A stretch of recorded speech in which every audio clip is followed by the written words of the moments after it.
What is up, though, Lions fans? It's your boy Chef. We are back, and you already know what time it is. It is time for the YAK Pod episode number 96. So let's go ahead and welcome in the people in the chat. We've got Trace, we've got David Barton, we've got a few people coming in. So hope you guys are doing well. Hope your day is going well. Hope you will be enjoying the rest of your night with the chef. And all those good and wonderful things. Lions Basement Banter, what up, though? Lions Basement Banter, nice to see you in here.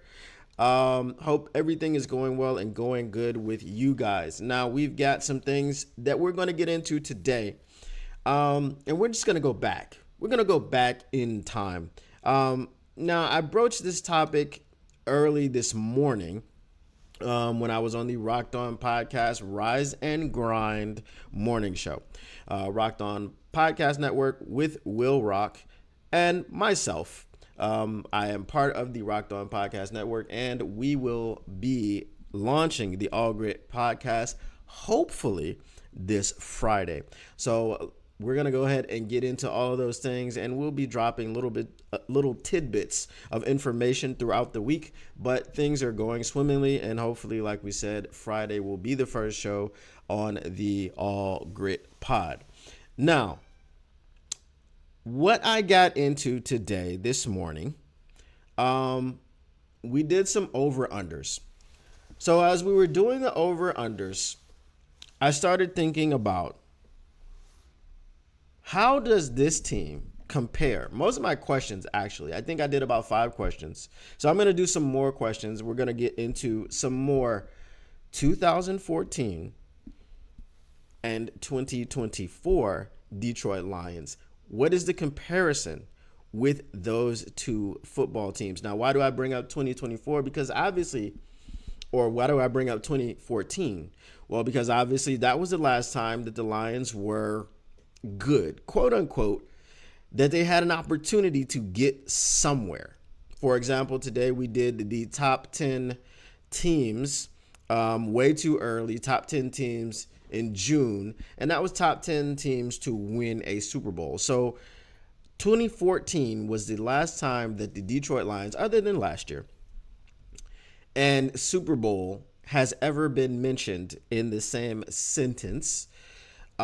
We had a stellar team that year. We had a stellar defense that year. That was probably the best defense in recent Lions history. As we know, the defense that we had last year wasn't fantastic. It wasn't great. But it was kind of good enough. Understanding that we got all the way to the NFC Championship game and we were one half away from winning the NFC Championship game and going to the Super Bowl. So it was good enough. Wasn't great, good enough. But we are expected to have not just a good enough defense, not just a middle of the pack defense, but we're talking top 5. And if everyone plays who's expected to play and everyone pans out the way, or I should say top 10, but if everyone plays the way that they're expected to play and everyone pans out the way that they're expected to pan out, it may be top 5. Now, that's a crazy number to say when we're talking about the Detroit Lions and a defense. Because like I said, 2014, so 10 years ago, we had a defense that was top 5.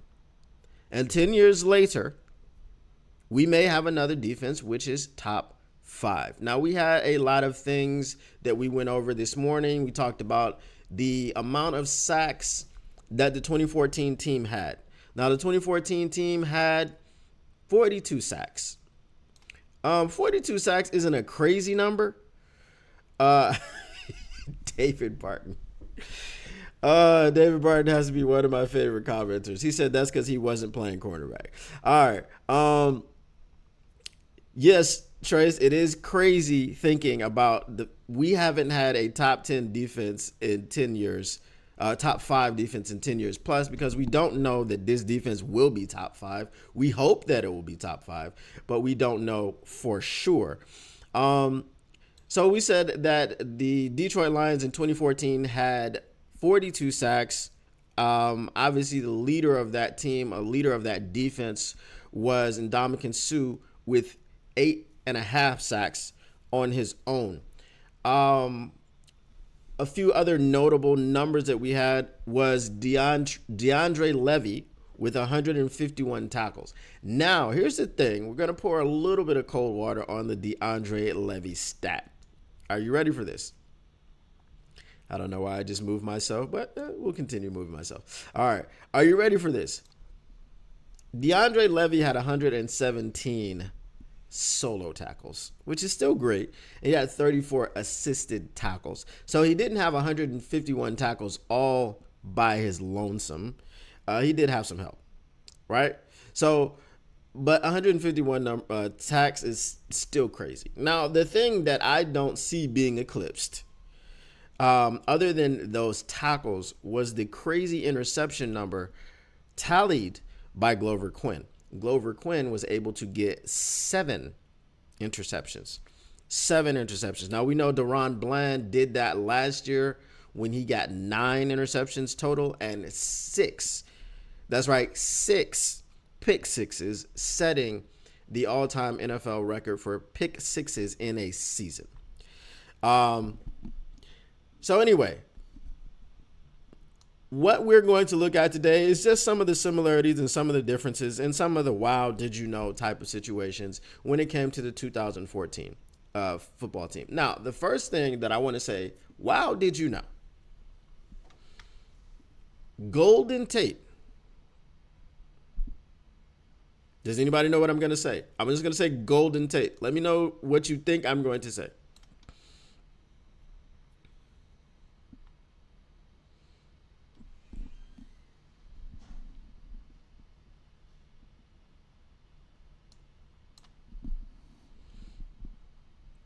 No guesses? Nobody has any guesses? All right. So here we go. Wow, did you know that Golden Tate had more yards and receptions than Calvin Johnson? Does anybody remember that? Does anybody remember Golden Tate having more yards and more receptions than Calvin Johnson? There's a reason why. There's a reason why he had more yards and receptions. Trace, do you remember the reason why he had more yards and receptions? Trace says, I do now.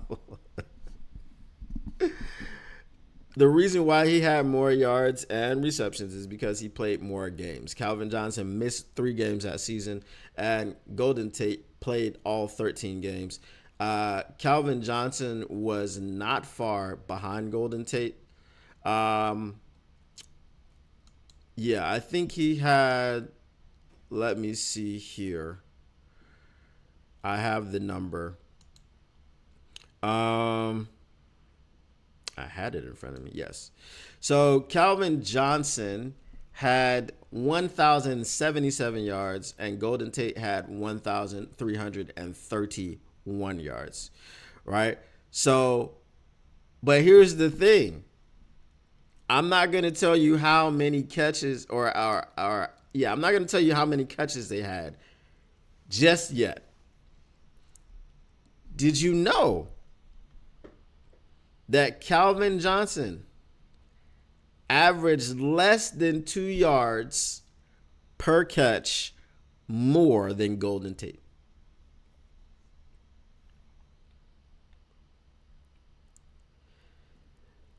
Here's Johnny says, love your show. Loved your cousin as a lion. Yep, Joik Bell. That said, you're in the very not free Australia. See ya. Okay. I don't know what that means exactly.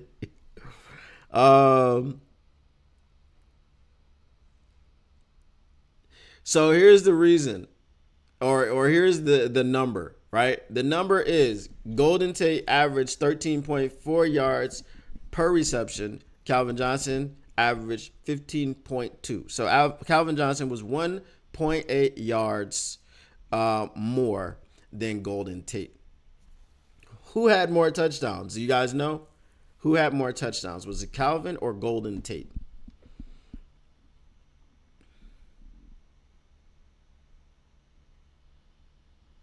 Oh, they should have gone much further, and I have my reasons why they didn't go further.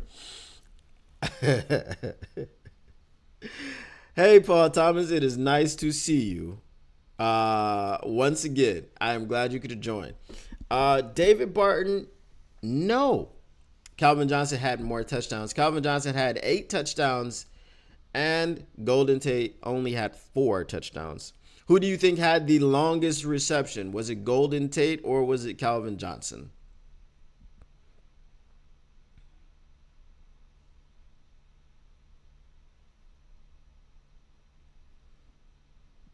Who do you think had the longest reception? Calvin Johnson had the longest. Any guesses as to how long his reception was? And I will just say it wasn't too much longer than Golden Tate. Actually, no, I'm sorry. I flipped those numbers. Golden Tate had the long. Golden Tate had a 73-yard reception, and Calvin Johnson's long was 67, right? So it wasn't too much longer, but it was longer. What is this? Okay, 20 plus yards receiving. Salute Paul Thomas. 20 plus yard receiving or receptions. Who had more? Was it Calvin or was it Golden? Salute Matthew Broder. What is going on, brother? Nice to see you once again. So who had more? Or who had more 20 plus yard catches? Was it Calvin or was it Golden Tate?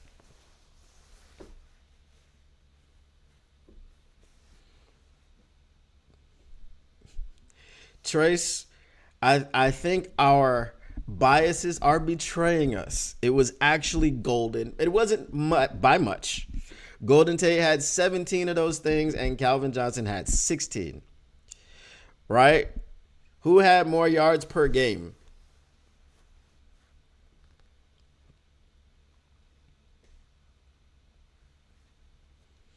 Who had more yards per game? Remember, Calvin Johnson was 1077, missing 3 games.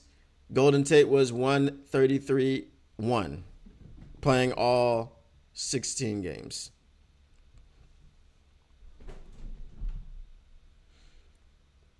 So here's the thing. Golden Tate averaged 83.2 yards a game, and Calvin Johnson averaged 82.8 yards a game. So if Calvin Johnson had played all 16 games, Golden Tate still would have slightly edged him out on yards. Right? Golden Tate would have slightly edged him out on yards. Golden Tate, and I don't think that this is a hot take. Golden Tate was Amon-Ra St. Brown before we had Amon-Ra St. Brown. Would you agree or disagree with this? Would you agree or disagree? Golden Tate was Amon-Ra St. Brown before we had Amon-Ra St. Brown.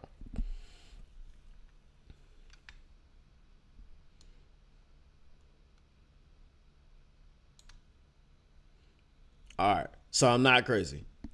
Amon-Ra St. Brown is better, but Golden Tate was just our first version of Amon-Ra St. Brown. Just like you could say that Jahmyr Gibbs, well, we can't really make that comparison. We can't make that comparison because he just didn't play long enough. Javid Best is one of my favorite Lions of all time. I really wish that his career would have worked out. I really wish that he could have played without those concussions. But I might have called Javid Best the electrician before I called Jahmyr Gibbs the electrician if I had that that idea in my mind, but I didn't. So Jameer Gibbs is the original electrician, but Javid Best was our first introduction to a running back like Jameer Gibbs, if you could say, like if we're comparing people in the different eras or the different rosters, right? Um,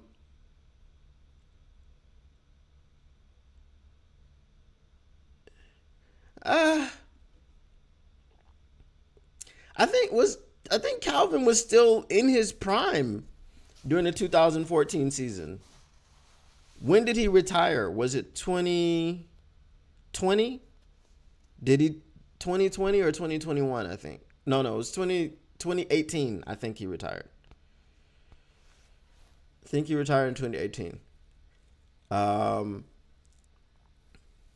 so yeah. Now, here's another question. Who do you think had more yak? I think this is kind of obvious. Yeah, 7 years. He played 10 years. Yeah. So 2017. Yeah, I guess he was kind of on the back end. He was kind of on the back end. You're right. You're right, Chase. Right. All right. Who had more yak? I think we know this.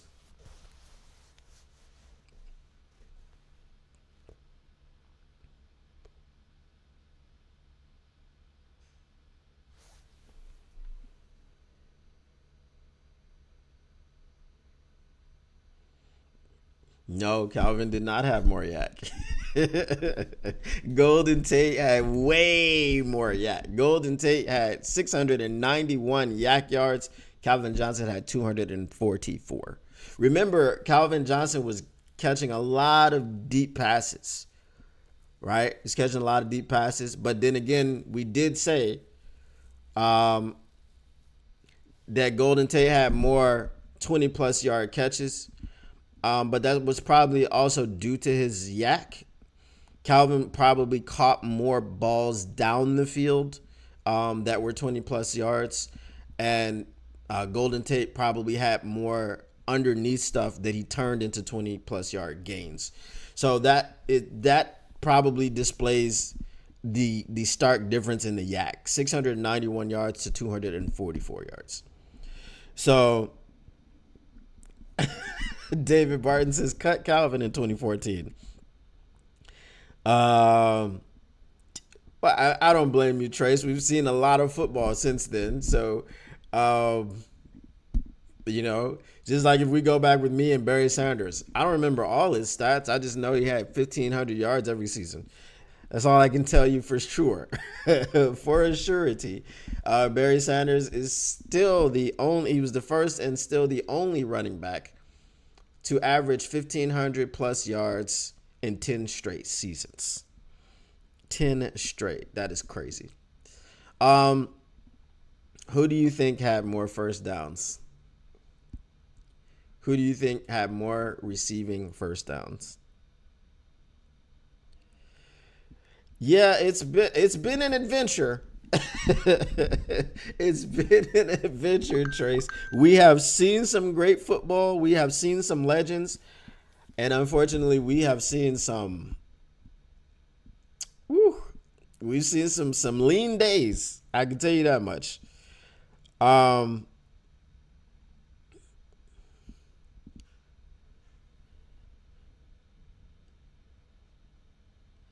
David Barton says Packers fans are telling me that Packers will win the division this season coming. They must be taking rough drugs. Yes, they are smoking those synthetics. uh yeah, oh, I'm loving it, man. I am not one of those people that's pandering for or longing for the days of old where we were suffering and we were miserable and we were 0-16 and we had no prospects in life. And it was a shameful thing to tell people that you were a Lions fan. Um, so yeah, no, I'm loving it. Um, I don't know where Here's Johnny went. He said, I am in the not free Australia. So he left. I don't know what that meant. But if I had been in Australia during those times, I definitely wouldn't have told anybody that. Well, I would have told people. I always told people that I was a Lions fan. But then it was just kind of like the look on their faces. Like, poor guy. Poor guy. I'm not even reading that, David. I'm not reading that. That's not even. I'm not even gonna say that on my pod. But yeah, to answer the question, Calvin Johnson wins out with first downs. He had 59. Golden Tate had 58. So I think one of the things that we did not realize is just how much work Golden Tate was putting in. Now, here's another question.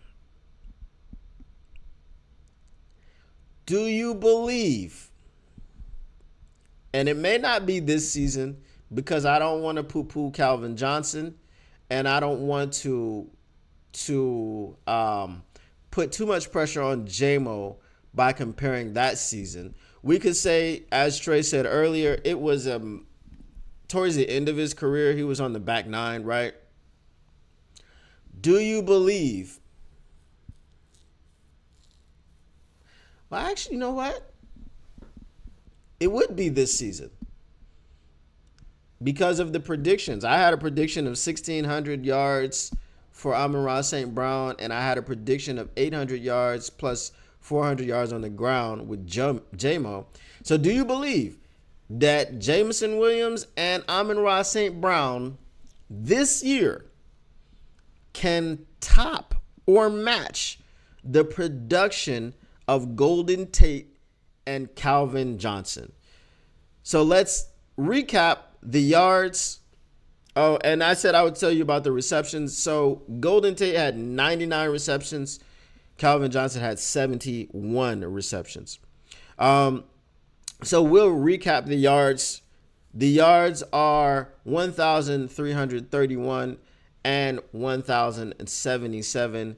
So that would be just over 2,400 yards.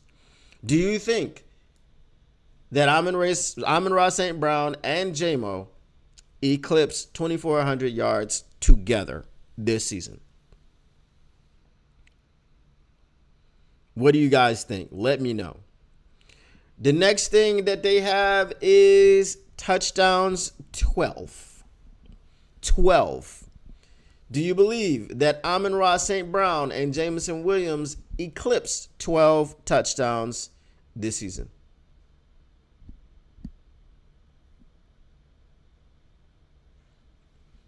You'll say yes. All right.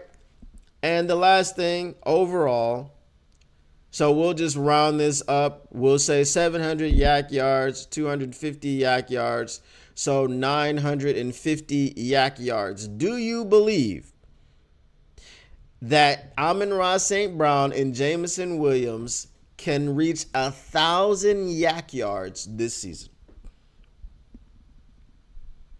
Do you believe this season that Amon-Ra St. Brown and Jameson Williams will reach 1,000 YAK yards?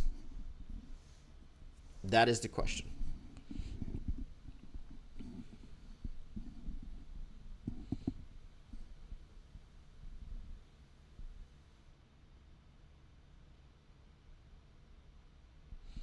Right, Amon-Ra is already great at YAK. He is the YAK king. So I can see that. And we saw that JMO is pretty adept at YAK himself last season. We see he has the moves, he has the shakiness, the shiftiness, he has the quickness. He's not just fast. He can put a move on somebody. So I would agree that they can eclipse 1,000 YAK yards together this season. And then just to round out these two,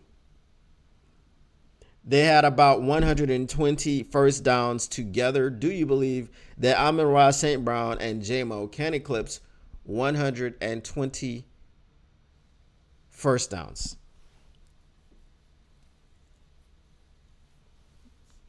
J-Mo has to have a good start for the season. I agree. I agree for his confidence.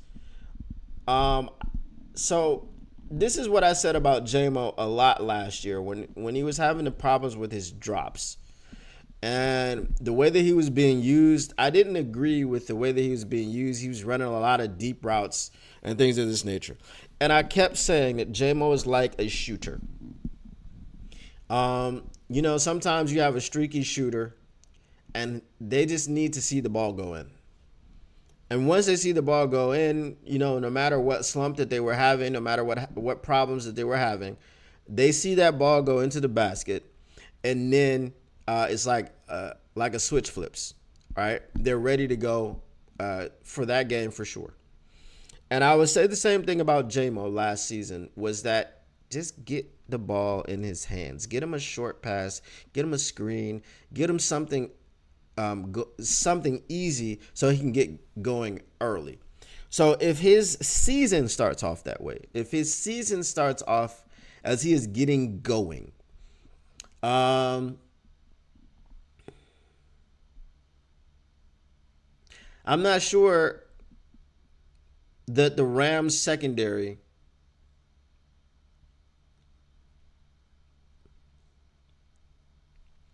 all right, I'm going to go out on a limb here. This is a hot take. It may be a hot take depending on how you feel about it.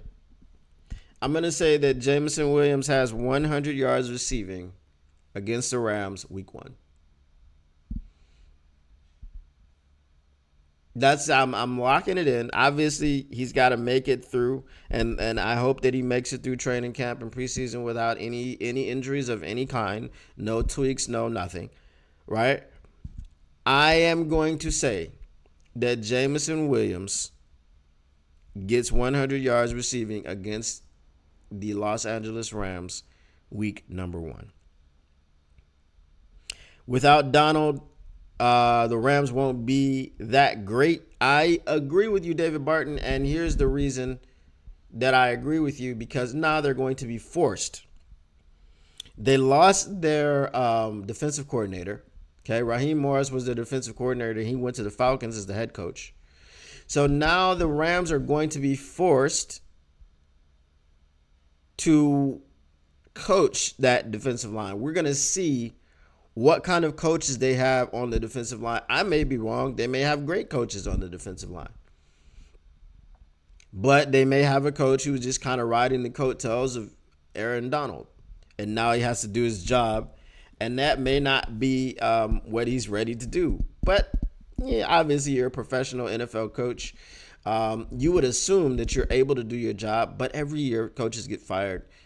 And then you have guys like Nathaniel Hackett who still have jobs, who don't seem to be very good at their jobs at all. So I'm not sure which category the LA Rams defensive line coach falls into, but he's going to have to, whoever he is, he's going to have to really, really do his job, because that guy, Aaron Donald, is not there anymore. He's not going to be taking up the double teams and triple teams. The scheme is going to be for, I don't know who. I'm going to say Jared Verse. All right, you're going to scheme against Jared Verse. But he's a rookie. So that still remains to be seen. Lions 31, Rams 17. Let's get it. And make sure you boo them kids. If you're going to that game,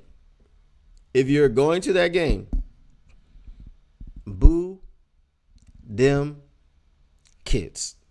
Shout out Woodward Heavyweights. They got the hashtag boo them kids, or the Woodward Sports, not just Woodward Heavyweights.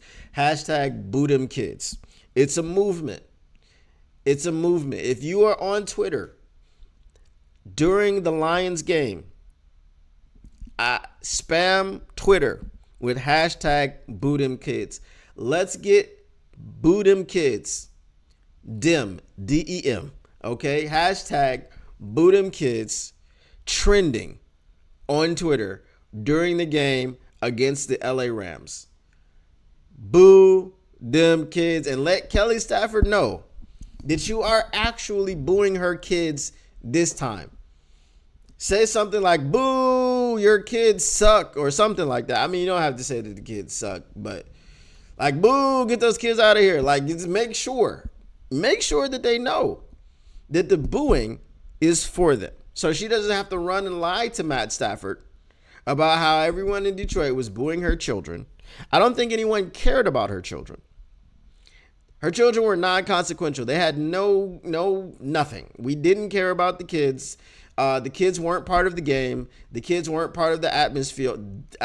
They were just there. They're children. And no one was booing them. We're booing Matthew Stafford. Hashtag boo them kids, Brandon Dillinger, boo them. Boo them. All day long, all night long. It's a night game, right? So all night long, boo them. Boo them. When they're leaving the field, boo them. I don't care. They need to be booed. Right? Hashtag boo them kids. That's right, just a fan. You get it. So Brandon Hallam says, I turned on an ESPN show that said Packers and Bears were better than the Lions. I damn near spit my drink out. Was that Get Up with Greeny? As I was saying before, at some point, we were the lovable losers. And everybody wants a whipping boy, and everybody wants to be able to kick someone when they're down. And you see it in all facets of life. When someone is down, they want to be able to kick another person so that they don't feel as down, right? They feel like they have superiority over someone. So the Lions, for a long time, were a team that everyone in the NFL, everyone could feel like they had some superiority over, right? That's why you have this situation. It's like they don't know what to do with their hands. The Lions are good. The Lions are going to NFC championship games. The Lions are 30 minutes away from Super Bowls. What is going on? This is a bizarro world. It is not real. That's what they're thinking. So they don't know what to do with their hands. And they're just like, somebody's better than the Lions. They have to be. The Lions can't be better than the Bears. The Lions can't be better than the Packers. The Vikings are better than the Lions. So those people that are doing those takes, man, they're just freaking out. They're just freaking out. They have to find someone else. They have to find another whipping boy. And they don't know where to find them yet. Maybe it'll be the Panthers. Maybe it'll be the Panthers. Boo the dog, boo the cats, gerbils, goldfish, all the Stafford pets, everybody. Boo the wife, boo the kids. We booing everybody out here. You know what I'm saying? We're booing everybody out here. Everybody get this boo smoke. What is going on, Jesse Fan? It's nice to see you here once again. So we were talking about David Parton says ESPN is using cocaine. The whipping boys are in the NFC South, NFC East. I really actually think that the Falcons have an opportunity to be good this year. And I hate saying that because my best friend is a Falcons fan, and I love to. Because he showed me no love. He shows me no love about the Lions. He doesn't sympathize with me. He's just, he'll just kick me when I'm down. So I like to kick him when he's down too. I like to make fun of him about 28-3. I like to do all that. But I really believe that with Arthur Smith gone, Kirk Cousins coming in, especially people like Kyle Pitts and Drake London, Bijan Robinson, he has the weapons around him. And we've seen Kirk Cousins win games with weapons before. And their defense is solid. They have a solid defense. So I really believe that coming out of the NFC South definitely would be the Falcons. I'm not sold on the Buccaneers. I've gotten into an argument on Twitter with a chronic Bucs fan who's from Michigan, who I don't think ever lived in Florida. I don't know how he's a Bucs fan, but anyway, I'm not impressed by the Bucs. I just don't think that Baker Mayfield is that guy. Great for Baker for getting another opportunity to go and be the head man at a, under center. But I don't think he's the guy that you want to hitch your wagon to. Yes, he took the Bucks to the playoffs, but it always seemed fraudulent. And once we beat them 20-6 in their own house, I don't think anyone was like really too worried when they came to the Lions to Detroit to play in that divisional round game. I don't think anyone was too scared. I mean, the game was a little bit closer than I would have liked. Too close for comfort, as I would say, but obviously it's the playoffs, and you're not going to have a lot of games like Dallas and Green Bay, So, Boo Stafford's great grandkids. Yeah, Mayfield. I mean, again, so Mayfield has his moments, but it's just kind of like an eye test type of thing with Mayfield. When you look at Mayfield, you're just like, something is gonna happen, right? He's something, right? He's a good quarterback. If you hate Baker, that's fine, but you have to like look at what he's done in the league, look at where he's been, and look at the situations he's been in, and look how he's played. He's a good quarterback, man. But it's just the immaturity, it's just something about Baker that rubs you the wrong way, and then it's just something about that rubbing the wrong way that you just don't believe it. You just don't trust in it. You have to see it. Like, he has to consistently get the Bucks to the playoffs throughout his contract for me to just be able to be like, okay, Baker is the real deal. He's legit. But for me to be afraid of him, he's got to beat my team in the playoffs. And God forbid that happens, because I know that one Bucks fan I was talking about will never let me hear the end of it. Like, the guy says things like, Josh Reynolds didn't kill a drive by dropping the ball on fourth down because they had 3 downs before that.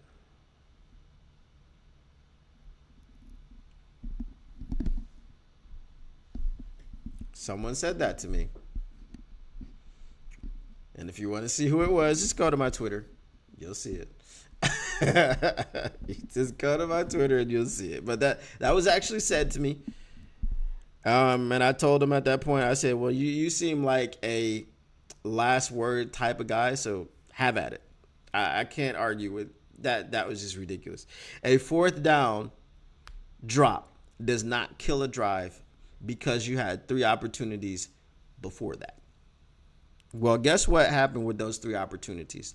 Number 1 opportunity, you had another opportunity after that. Number 2 opportunity, you had another opportunity after that. Number 3 opportunity, you had another opportunity after that. Number 4 was your last chance. And if you don't make good in your last chance, the drive is over. So the last chance is the killer, right? Remember the 3 strikes and you're out rule? You commit a crime, go to prison, get out, commit another one, go to prison, get out, commit another one, go back, you're done. No more opportunities. That's your 3rd strike. Baseball. Do they not call it a strikeout because you had 2 pitches before that? Anyway, that's the type of stuff we're dealing with when we have delusional fans. So here's another, getting back to the topic. Wow, did you know? Are you ready for this? Reggie Bush had 253 receiving yards. Now, does that sound like a lot? Does that sound like a lot? What do you guys think? 253 receiving yards. So is that going to be my wow did you know, or am I going to say something else? Because I wouldn't say that 253 receiving yards sounds like a lot.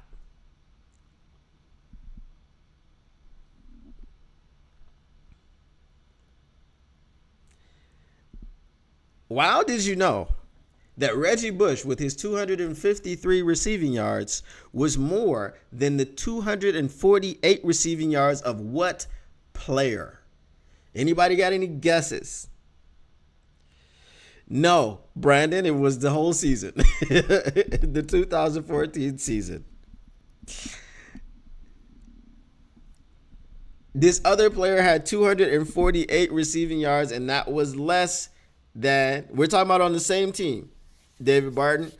We're talking about on the 2014 team. 248 receiving yards. This other player had 248 receiving yards, which was less than the 253 that Reggie Bush had. Who was that player on the 2014 team? Avion Kesa? No. That was not him. And if he had more than Avion Kesa, then it wouldn't have been a wow did you know. All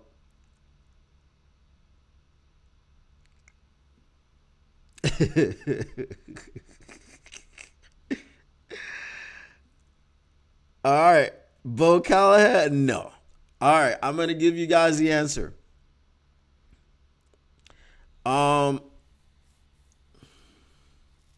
It was Eric Ebron. In 2014, Reggie Bush had more receiving yards than Eric Ebron. And Brandon Pettigrew. Brandon Pettigrew had 70 yards that season. And he played in 14 games. Right.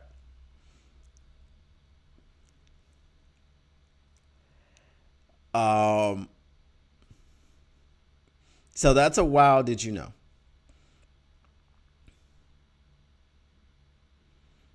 There were multiple people that had. So our tight ends did not. That's another wow did you know, right? Our tight ends in 2014 pretty much produced nothing. Okay, when we're starting with Eric Ebron, he had 248 yards, and that was the most.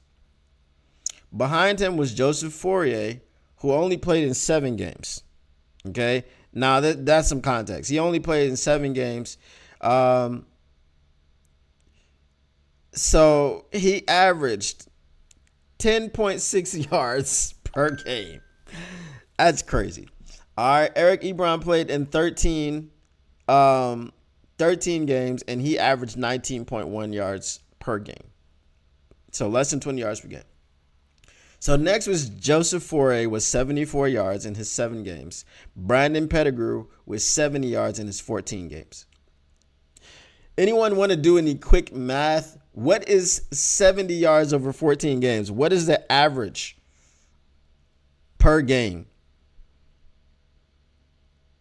Hard to catch a football when you have a joint in your hand. I would say so, probably. I would probably say so. And we had another tight end who had 3 targets in 6 games and had 0 yards. No catches. That was Kellen Davis. Paul Thomas, it is 5. Josephan, it is 5. Brandon Pettigrew had 5 yards per game in 2014. So here's the question. With his 5 yards per game in 2014, with his total of 70 yards in 2014, had the linebacker not been face guarding him and interfering with him, would he have caught it anyway? Would he have caught it anyway? Right? But to be fair to Brandon Pettigrew, he only had 15 targets. he only had 15 targets. So he had roughly one target per game. He only had one target per game. So he definitely wasn't getting any YAK, but he only got targeted once per game. So, we have to be fair with that one. So yeah, our tight ends that season did pretty much nothing for us.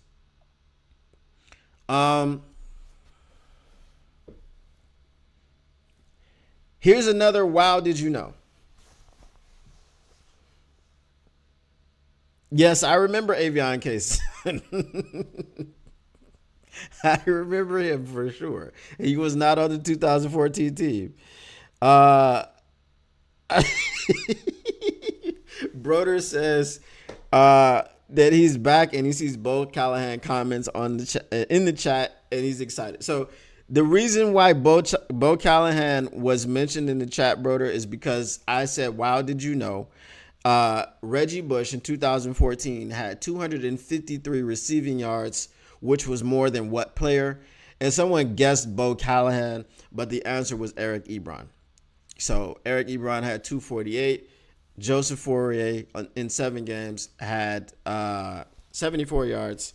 Brandon Pettigrew in 14 games had 70 yards, 5 yards per game, but he was only getting targeted once per game. All right. Now, here's another wow, did you know? We said that DeAndre Levy had 151 tackles, all right, total tackles. There were 117 solo and 34 assists. Who was the player that had the most tackles after him? Who was the player that had the most tackles after him? After DeAndre Levy.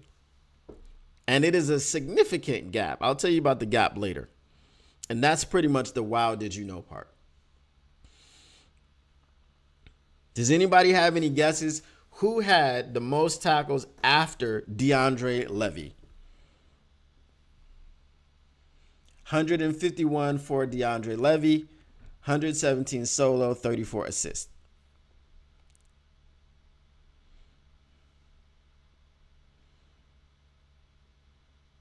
Ebron had more teammates at his 21st birthday too.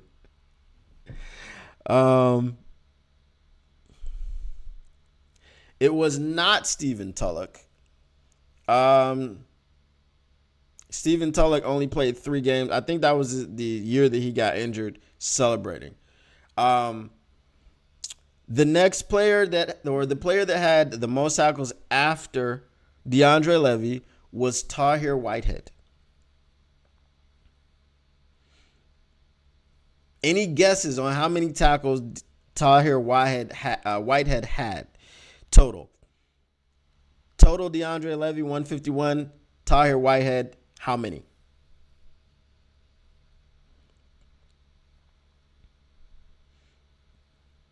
Exactly, Paul Thomas.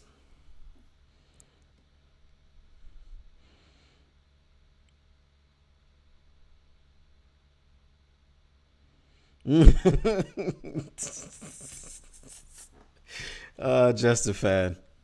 Since lefties are called southpaws, why are the righties not called northpaws? That's great. So how many tackles did Tahir Whitehead have? Does anybody want to guess? Remember, DeAndre Levy had 151 tackles. Tahir Whitehead had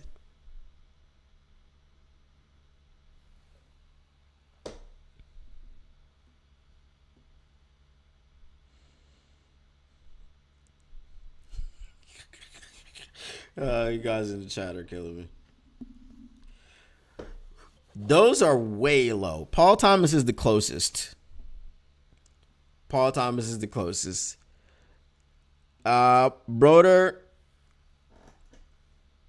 not particularly close. Tahir Whitehead had 86 tackles. Just a fan says 2. Stephen Tulloch had more than 2 in 3 games. He had 20 tackles for the season. Tahir Whitehead had 86 tackles. 86 tackles. That's crazy. So we said at the beginning of the show that there were 42 sacks produced for the 2014 team. DeAndre Levy had 2.5. Some kangaroo meat? No, you can come and pet a kangaroo. I will not advocate the cooking and the eating of kangaroos. Camel tongue, okay. We could do that. DeAndre Levy had 2.5 sacks. James Ahedebo had 2 sacks. Ndamukong Suh had 8.5 sacks. Ziggy Ansah was right behind Ndamukong Suh with 7.5, so he was one off.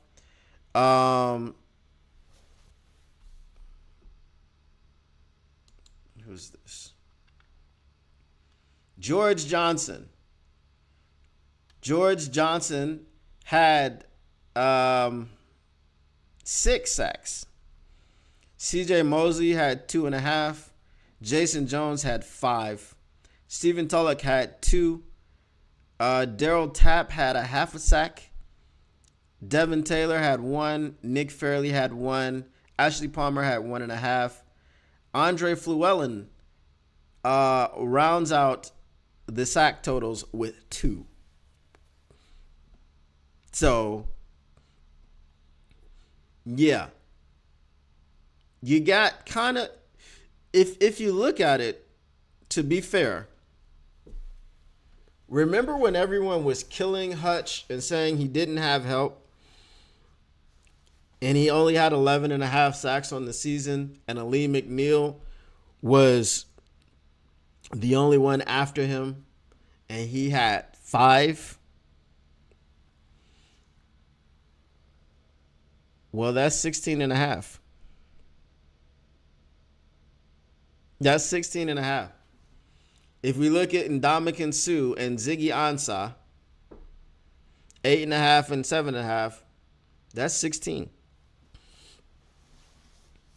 That is 16. And I believe the Lions last season had 41 sacks. And these guys had 42 sacks in 2014.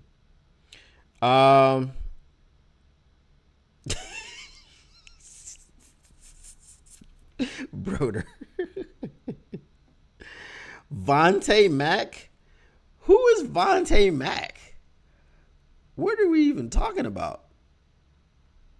I can tell you the one that got away. Are you ready for this one? The one that got away.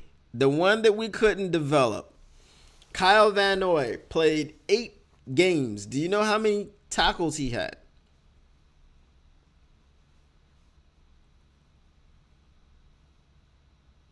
Oh, yeah. Draft Vontae. Oh, okay. Yeah. Chadwick Johnson. Yeah.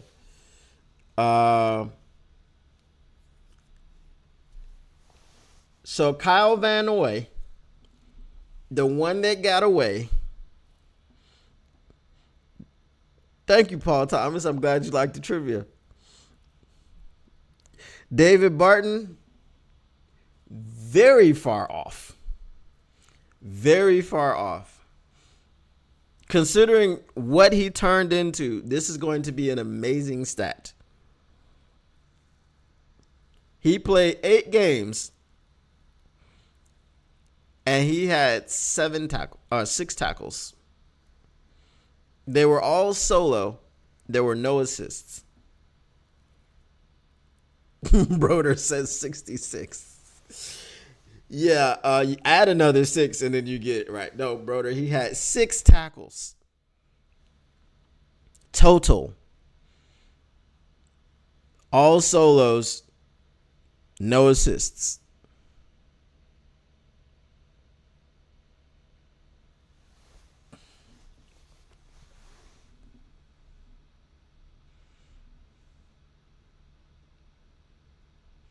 And I did like Nick Fairley.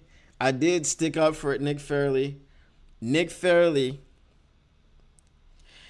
David Barton says I had 3 tackles. Nick Fairley played in 8 games that season, and he had 8 tackles. and 6 of them were assisted tackles. So he only made 2 solo tackles that season. Uh, you know what? Again, and I keep saying we did find out that Nick Fairley had like a heart issue, but we only found that out when he went to New Orleans. We did not, we did not know that. Now, for context, I saw it here. All right, are you guys ready for this? I'm making sure I'm looking in the right area. Okay. Kyle Van Noy had 6 tackles. Matthew Stafford had 3. George Wynn, who was a running back, had 3. Theo Riddick, who was a running back, had 3 tackles. Calvin Johnson had 2 tackles. Golden Tate had 2 tackles. Karan Reed played 12 games. No solo tackles, 2 assisted tackles. Joique Bell, who was a running back, had 2 tackles. Kellen Davis, Brandon Pettigrew, Corey Fuller, all who were receivers and tight ends, had 1 tackle apiece.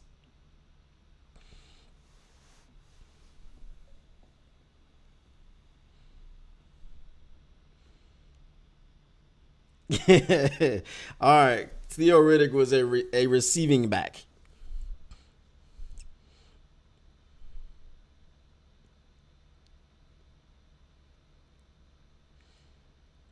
Are we? You said was Theo Riddick out of Wyoming or Wisconsin?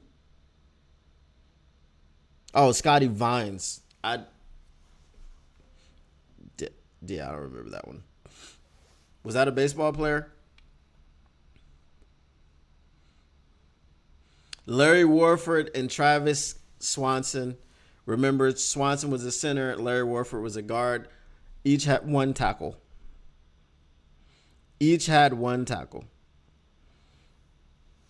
David Barton says Stafford throwing picks. Go tackle running backs.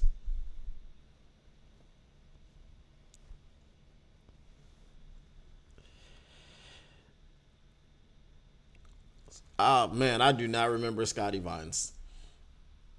I don't remember Scotty Vines.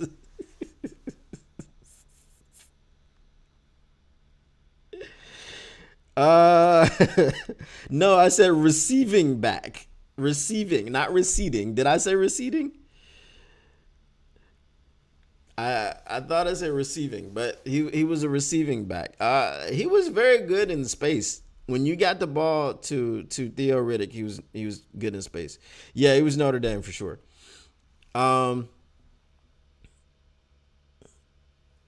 why'd you say that name? Joey Harrington. Definitely a guy that Joey Blue Skies, man. Joey Blue Skies.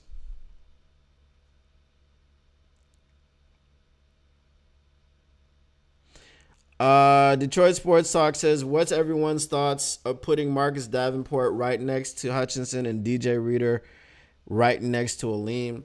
I think there will be packages, but I don't think you want to see Aleem at the end position too much. But they'll probably have stunts and things that they do where it might shake out to look that way, but lining up originally that way, or they may line up originally that way and then stunt to their original lineup with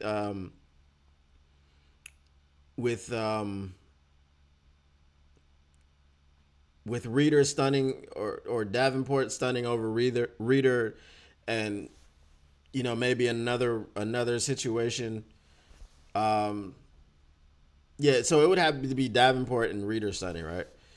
That's possible.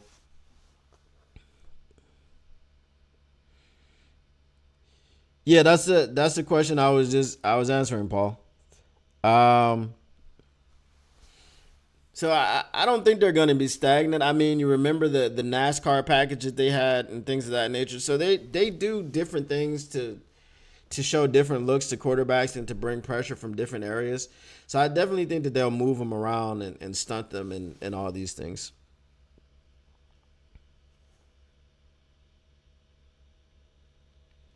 Yeah, so Broder, I talked about something like that before, but all I did was I just added Houston as a stand-up rusher right behind Hutch. So I had Hutch, Reader, McNeil, Davenport, and then I put in Houston at linebacker, and just had him rushing right off of Hutch's hip.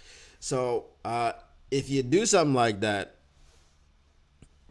good luck if you're not a mobile quarterback. I mean, if you're a mobile quarterback, that's probably the only way that you're going to be able to get away from something like that.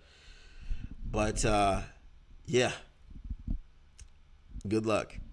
Good luck. All right, guys. So I appreciate you once again for stopping by, hanging out. What does Shannon Sharp say for a drink and a conversation? We didn't have any drinks, but we definitely had a conversation. Broder said that's gonna be all hot and bothered. Talk about an aphrodisiac like moistures. Broder kills me, man. Broder kills me.